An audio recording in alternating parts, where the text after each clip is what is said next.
이어서 이진 탐색 알고리즘에 대해 알아보겠습니다. 이진 탐색은 정렬되어 있는 리스트에서 특정한 데이터를 빠르게 탐색할 수 있도록 해주는 탐색 알고리즘인데요. 먼저 순차 탐색과 비교하면 순차 탐색은 기본적으로 리스트 안에 존재하는 특정한 데이터를 찾기 위해 앞에서부터 단순히 데이터를 하나씩 확인하는 방법을 의미합니다. 이러한 순차 탐색은 가장 기본적인 형태의 데이터 탐색 알고리즘이라고 할 수 있는데요. 단순히 그냥 데이터를 하나씩 확인하는 겁니다. 예를 들어 우리가 앞서 다루었던 선택 정렬에서 매 단계마다 가장 작은 크기의 데이터를 찾는 과정도 이러한 순차 탐색을 이용했다고 볼 수 있습니다. 다시 말해 리스트에서 특정 데이터가 존재하는지를 검사할 때 별다른 말이 없다면 기본적으로 순차 탐색을 이용한다고 볼 수 있습니다. 반면에 이진 탐색은 정렬되어 있는 리스트에서 탐색 범위를 절반씩 좁혀가며 데이터를 탐색하는 방법을 의미하는데요. 이처럼 이진 탐색은 기본적으로 리스트가 정렬되어 있을 때 사용이 가능하며 이러한 조건을 만족한다고 하면 탐색 범위를 빠르게 절반씩 좁혀 나가면서 데이터를 탐색할 수 있다는 점에서 로그 시간의 시간 복잡도를 가질 수 있습니다. 실제로 이진 탐색을 수행할 때는 탐색 범위를 정해줘야 되는데요. 이때 탐색 범위를 명시하기 위해서 시작점과 끝점을 명시하고요. 그 시작점과 끝점의 중간 지점을 중간점이라고 표현합니다. 그래서 이러한 세 가지 변수를 이용해서 탐색 범위를 절반씩 좁혀 나가면서 이진 탐색을 수행할 수 있습니다. 한번 다음과 같이 이미 정렬된 10개의 데이터 중에서 값이 4인 원소로 찾는 예시를 확인해 보겠습니다. 현재 예시를 확인해 보시면 0, 2, 4, 6, 8, 10, 12, 14, 16, 18로 총 10개의 데이터가 존재하는 걸 확인할 수 있습니다. 이때 우리는 전체 탐색 범위에서 값이 4인 원소가 존재하는지를 탐색하고 싶기 때문에 이와 같이 시작점은 0, 끝점은 9로 설정할 수 있습니다. 여기에서 시작점과 끝점은 각각 인덱스를 의미하는 겁니다. 즉 인덱스 0이 첫 번째 위치가 되겠고 이어서 인덱스 9가 끝점이 되겠습니다. 그럼 자연스럽게 이 중간 지점은 인덱스 4에 해당하는데요. 일반적으로 이렇게 중간점이 2개 존재할 수 있는 경우에는 실제 중간점 인덱스 값에서 소수점 이하는 제거해서 단순히 4라고 표현하는 방법을 사용할 수 있습니다. 그래서 이와 같이 이 중간점에 위치하는 값인 8과 찾고자 하는 값인 4와 비교하여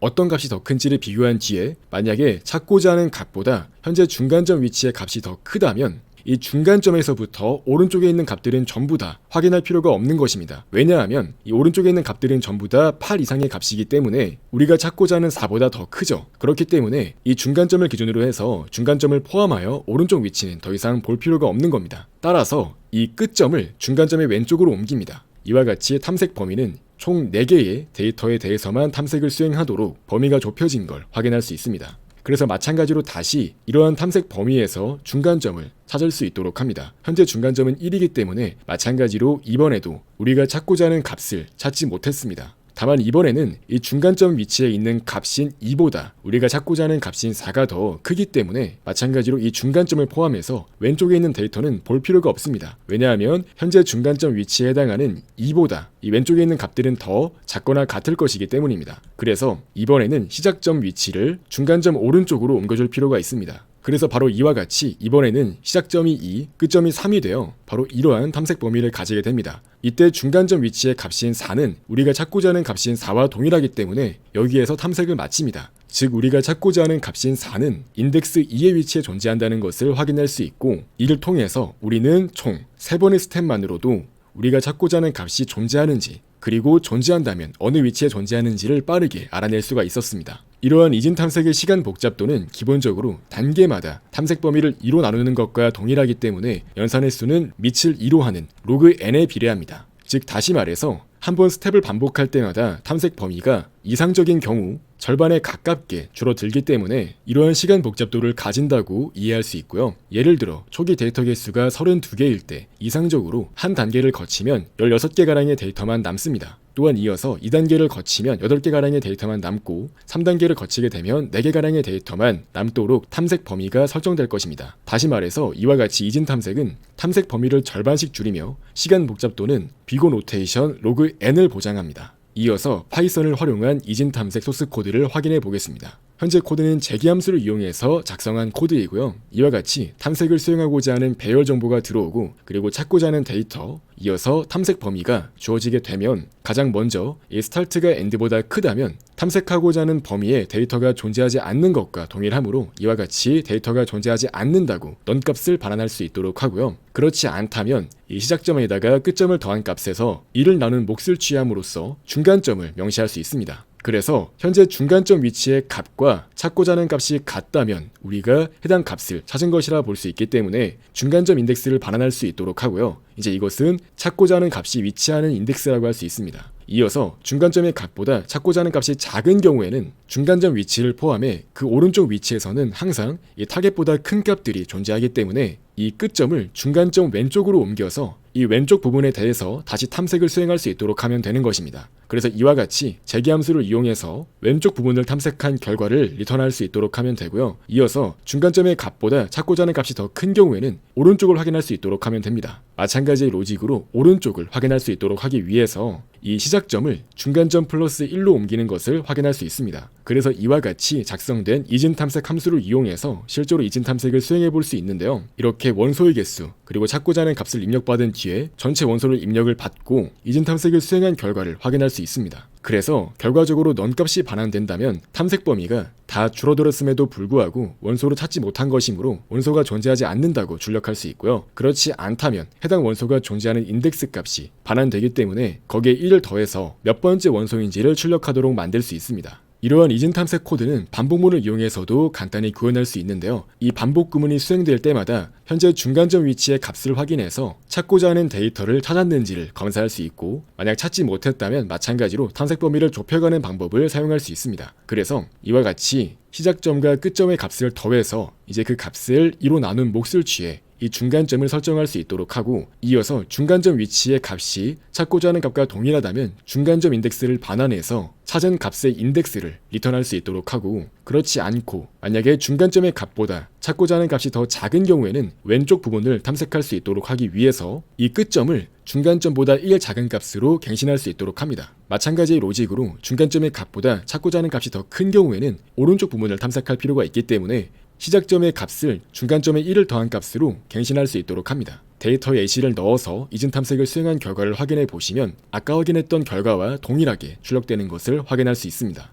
C++에서도 마찬가지의 로직으로 코드를 작성할 수 있는데요. 바로 다음과 같이 바이너리 서치 함수를 작성할 수 있습니다. 이때 반복문을 이용해서 작성된 코드는 다음과 같은데요. 확인해 보시면 하나의 어레이 정보를 입력을 받을 때 포인터를 사용하거나 이와 같이 벡터 라이브러리를 사용하되 별도로 변수를 카피하지 않고 이미 존재하는 그 벡터 변수의 레퍼런스를 전달할 수 있도록 합니다. 만약 앰퍼샌드를 빼주게 되면 이 함수를 호출할 때 기존 벡터에 담겨있던 값을 카피하기 때문에 시간 복잡도가 5의 n이 됩니다. 그렇기 때문에 반드시 이렇게 벡터를 넘겨줄 때는 레퍼런스를 넘겨줄 수 있도록 합니다. 그래서 마찬가지의 로직으로 매 단계마다 중간점 값을 설정한 뒤에 그 중간점 위치에 있는 값이 찾고자 하는 값과 동일할 때 해당 인덱스를 반환할 수 있도록 하는 걸 확인할 수 있습니다. 이어서 중간점의 값보다 찾고자 하는 값이 작은 경우에는 왼쪽 부분을 탐색할 수 있도록 하고 마찬가지로 중간점의 값보다 찾고자 하는 값이 큰 경우에는 오른쪽 부분을 탐색할 수 있도록 만드는 걸 확인할 수 있습니다. 그래서 원소가 존재하지 않는다면 -1 값을 리턴할 수 있도록 해서 실제로 이진 탐색을 수행한 결과 리절트의 값이 -1이 나온다면 원소가 존재하지 않는다고 출력하는 것을 확인할 수 있습니다.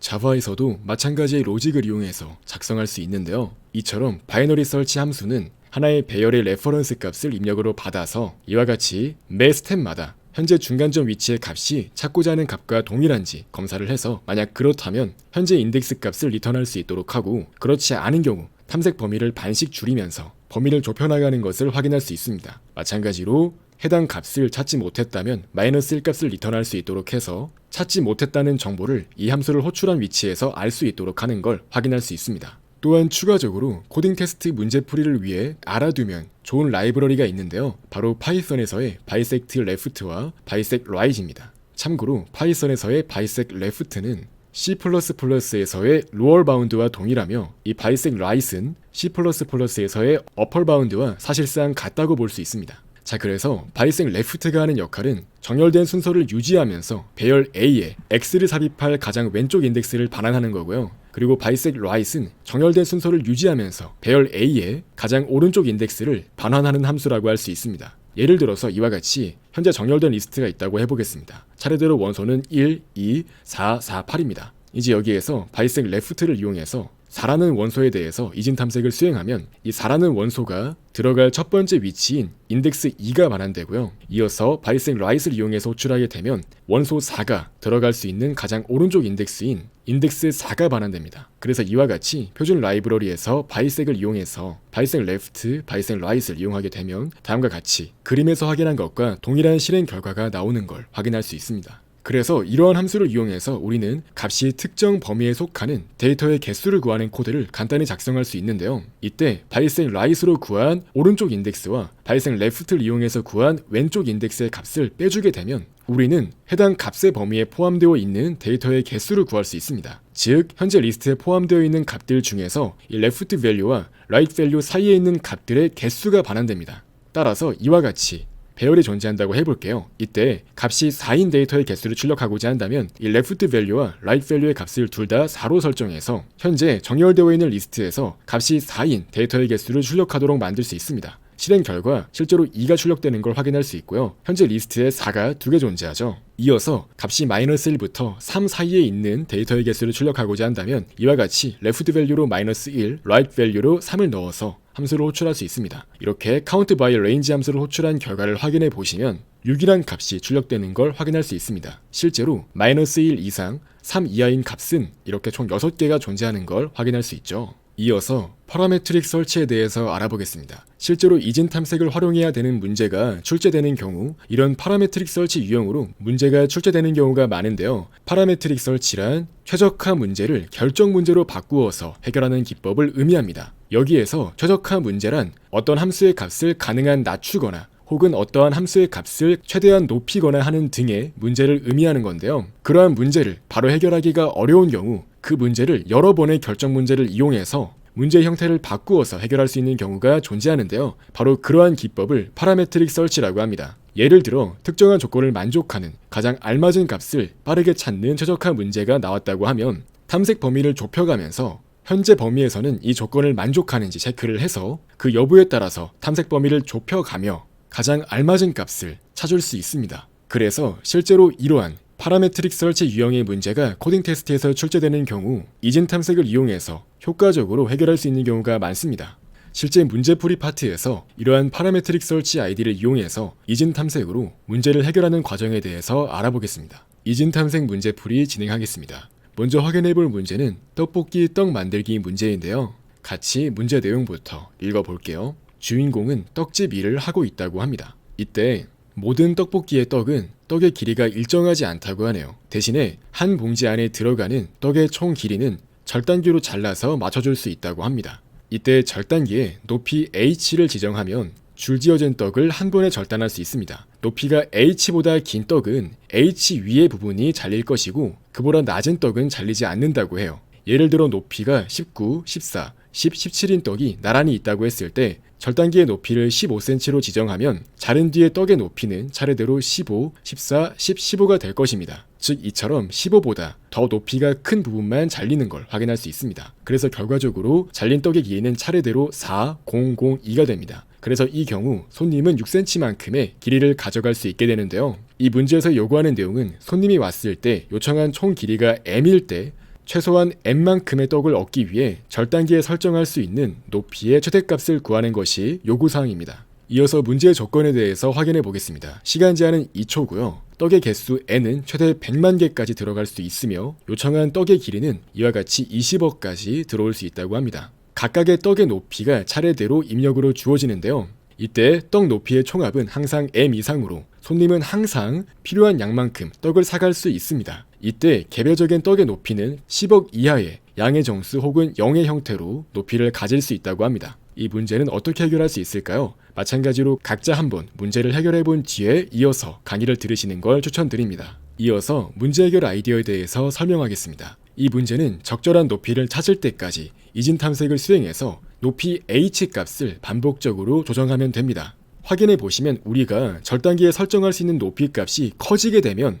잘린 떡의 길이는 점점 줄어들게 되고요. 반면에 높이값을 작게 만들면 잘린 떡의 길이의 합은 반대로 증가하게 되겠죠. 이러한 특징 때문에 우리는 이진 탐색을 수행할 수 있는 겁니다. 다시 말해 현재 이 높이로 자르게 되면 조건을 만족할 수 있는가를 확인한 뒤에, 즉 다시 말해서 최소한 n만큼의 떡을 얻을 수 있는가를 확인한 뒤에 조건의 만족 여부에 따라서 탐색 범위를 좁혀서 해결할 수 있습니다. 예를 들어서 n만큼의 떡을 얻을 수 없다고 하면 높이값을 더 낮추어서 더 많은 양의 떡이 잘려나가도록 만들 수 있을 겁니다. 이처럼 매 높이마다 조건의 만족 여부를 확인해서 조건에 따라서 탐색 범위를 좁히는 방법으로 이진 탐색을 수행하여 최적의 해를 구할 수 있습니다. 또한 절단기의 높이는 0부터 10억 가지의 정수 중 하나라고 했죠. 그렇기 때문에 우리는 높이를 설정할 때 그 높이를 0부터 10억 가지의 한 정수로 설정할 수 있습니다. 탐색 범위는 0부터 10억이라고 할 수 있으므로 이렇게 큰 탐색 범위를 보았을 때 단순히 선형 탐색을 수행하면 시간 초과 판정을 받을 수 있기 때문에 이처럼 탐색 범위가 클 때는 가장 먼저 이진 탐색부터 떠올리는 것이 좋습니다.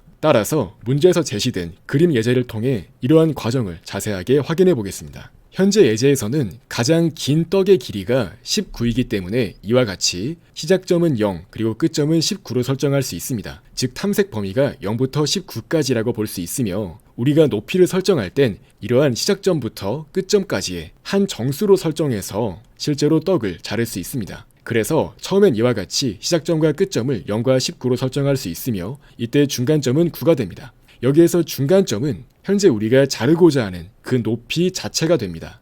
그래서 이처럼 중간점을 9로 설정해서, 즉 높이를 9로 설정해서 떡을 자르게 되면 각각의 떡에 대해서 이와 같이 10, 6, 1, 8만큼의 떡을 얻을 수 있습니다. 이때 이 값을 모두 더하게 되면 25가 되기 때문에 필요한 떡의 크기인 6보다 더 큰 값이라고 볼 수 있죠. 그렇기 때문에 중간점을 9로 설정했을 때 우리는 손님이 요구하는 최소한의 떡의 길이를 만족할 수 있는 것입니다. 따라서 중간점 9에 대한 결과를 기록할 수 있도록 하고, 이제 높이를 더 높여봐서 잘랐을 때에도 조건에 충족할 수 있는지 확인할 수 있습니다. 따라서 시작점을 이 중간점의 오른쪽으로 옮깁니다. 그래서 다음 스텝에서는 다음과 같이 시작점이 10이고 끝점은 19, 이제 이 상황에서 중간점은 14가 되겠습니다. 이때도 마찬가지로 이 중간점인 14를 높이로 설정해서 떡을 자르게 되면 잘린 떡의 길이가 차례대로 5, 1, 3이기 때문에 잘린 떡의 길이 합은 9가 됩니다. 마찬가지로 손님이 요구하는 떡의 길이인 6보다 더 크기 때문에 이와 같이 높이를 14로 설정해서 잘랐을 때에도 조건을 만족하기 때문에 현재의 결과 또한 기록할 수 있도록 합니다.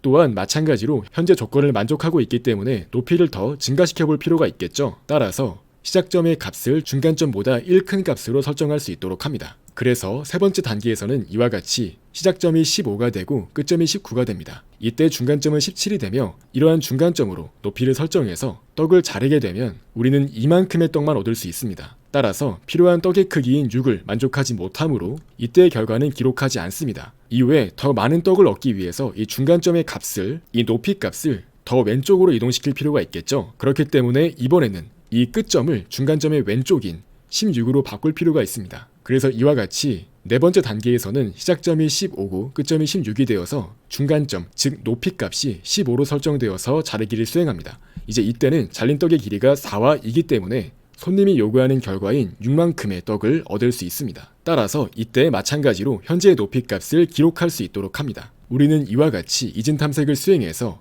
더 이상 탐색 범위를 줄어들지 못하게 할 때까지 시작점과 끝점의 위치를 바꾸어 가면서 이 높이값을 매번 바꾸어 보며 현재의 높이로 잘랐을 때 조건을 만족할 수 있는지를 체크하는 방식으로 문제에서 요구하는 최적의 해를 구할 수 있는 겁니다. 실제로 이 문제는 현재의 높이에서 잘랐을 때 필요한 떡의 크기 이상의 떡을 얻을 수 있다면 그때마다 결과를 기록해서 최종적으로 이진 탐색을 더 이상 수행할 수 없을 때까지 반복했을 때 기록되어 있는 그 결과값을 출력하도록 만들면 그 결과값이 최적의 높이값이라고 할 수 있습니다. 다시 말해 이러한 이진 탐색 과정을 반복해서 문제에서 요구하는 답을 도출할 수가 있고요. 말씀드렸듯이 중간점의 값은 시간이 지날수록 최적화된 값이 되기 때문에 과정을 반복하면서 얻을 수 있는 떡의 길이 합이 필요한 떡의 길이보다 크거나 같을 때마다 그때의 중간점 값, 즉 그때의 높이 값을 기록하는 방식으로 문제를 해결할 수 있습니다. 실제로 코드를 확인해 보시면 이와 같이 떡의 개수 n과 그리고 손님이 요청한 떡의 길이 m에 대한 값을 입력을 받고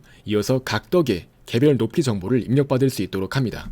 이어서 이진 탐색을 위해서 시작점과 끝점을 설정할 수 있는데요. 입력으로 들어온 현재 가지고 있는 떡의 높이 중에서 가장 긴 떡의 길이를 엔드 값으로 설정할 수 있습니다. 애초부터 우리가 높이로 설정할 수 있는 값은 이 스타트부터 엔드까지의 범위로 국한되기 때문에 이와 같이 탐색 범위를 설정할 수 있고요. 이어서 이진 탐색을 이용해서 최적의 구하는 것을 확인할 수 있습니다. 매번 현재 탐색 범위를 이용해서 이 중간점 높이 값을 설정할 수 있도록 하고, 이제 현재의 높이로 떡을 잘랐을 때 전체 떡의 양을 계산할 수 있도록 합니다. 그래서 현재의 떡의 길이가 이 높이보다 더 클 때만 실제로 떡을 얻을 수 있으므로, 이제 그럴 때에만 잘린 부분의 떡을 토탈 변수에 담을 수 있도록 해서 전체 떡을 잘랐을 때의 떡의 양 정보가 담길 수 있도록 합니다. 그래서 이제 떡의 양이 부족한 경우 더 많이 자릴 수 있도록 하기 위해서 왼쪽 부분을 탐색할 수 있도록 해서, 즉 이 높이 값이 줄어드는 방향으로 탐색 범위를 조절해서 더 많은 떡의 양을 얻을 수 있도록 업데이트하는 걸 확인할 수 있고요. 이어서 떡의 양이 충분한 경우, 즉 얻을 수 있는 떡의 양이 m 이상인 경우에는 높이 값을 더 높여서 덜 자를 수 있도록 합니다. 다시 말해서 탐색 범위에서 오른쪽 부분을 탐색할 수 있도록 해서 결과적으로 높이 값을 키울 수 있는 건데요.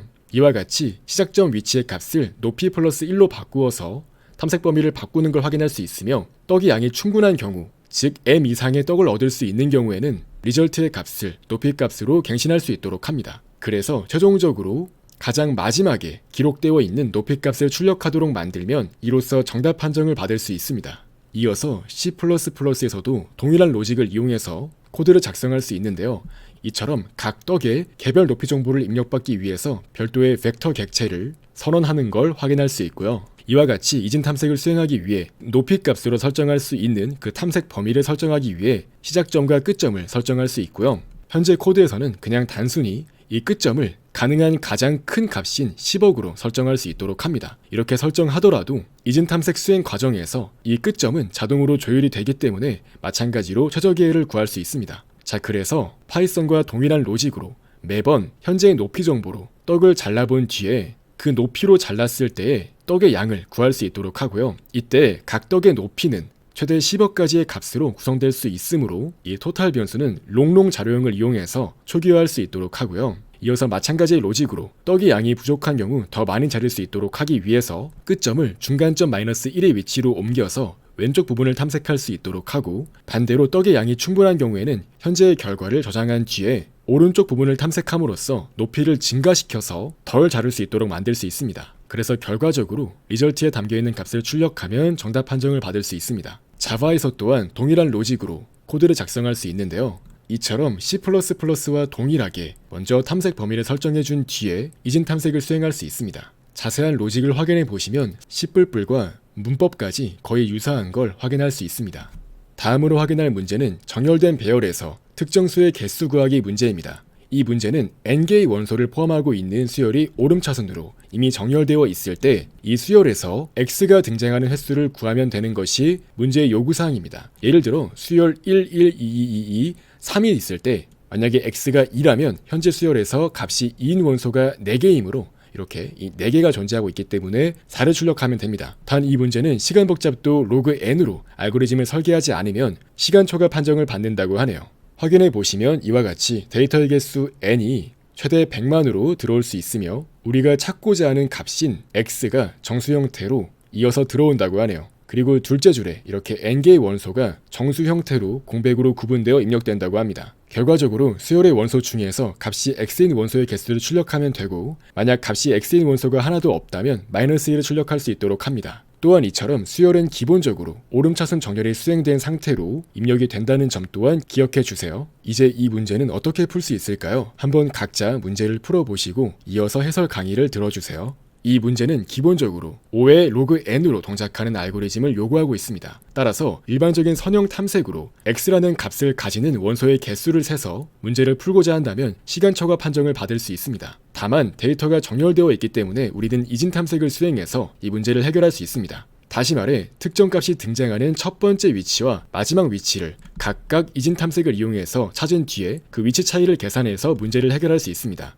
다시 말해 이 문제는 처음 전체 탐색 범위에 대해서 이진 탐색을 2번 수행하여 하나의 이진 탐색은 첫 위치를 찾도록 만들고 다른 하나의 이진 탐색은 마지막 위치를 찾도록 만들어서 문제를 해결할 수 있습니다.